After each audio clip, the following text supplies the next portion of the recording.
Audio.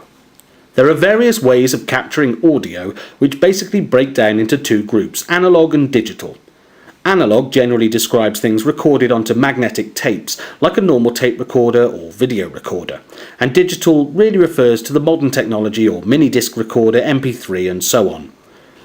There are certain experiments to try and capture EVP or electronic voice phenomena. They generally are conducted by either leaving a recording device in a room or venue and then listening back to see if there are any noises on it, or by having the recording equipment there and asking questions of whatever entity you think may be around or conversing with you, whilst leaving long enough gaps for it to be able to answer you.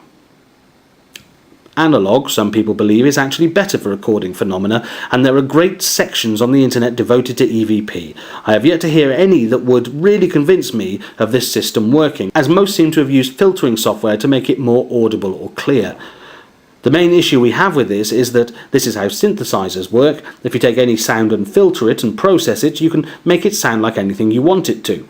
So avoid the temptation to clean up sounds, leave them in the raw sense when producing them as evidence. Digital is the easier system to use, as often it can be recorded onto memory cards or MP3 players, which can then be instantly downloaded and then used again, allowing for hours of recording without breaking the bank when trying to pay for more and more tapes. Try to use a microphone that is on a stand that has some form of vibration protection, maybe place it on some foam to stop it recording noises that are actually vibrations through the floor or people kicking the microphone stand. You may find that a lot of EVP practitioners will tell you that the sounds need to be filtered or listened to by people with an ear that is used to hearing them. But when it comes to evidence, if you need to try and work out what it is that's being said, then it isn't clear enough to be used as evidence for anything. Therefore, good EVP is hard to find, but fantastic if you do.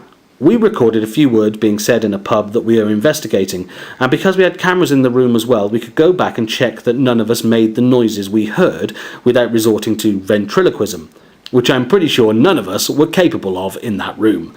It's always a good idea, if you have equipment to spare, to have a recording going at all times, as you can use it to often cross-reference timings of events, and also because it might be that you get results on the tape that were not audible to the people present, or vice versa.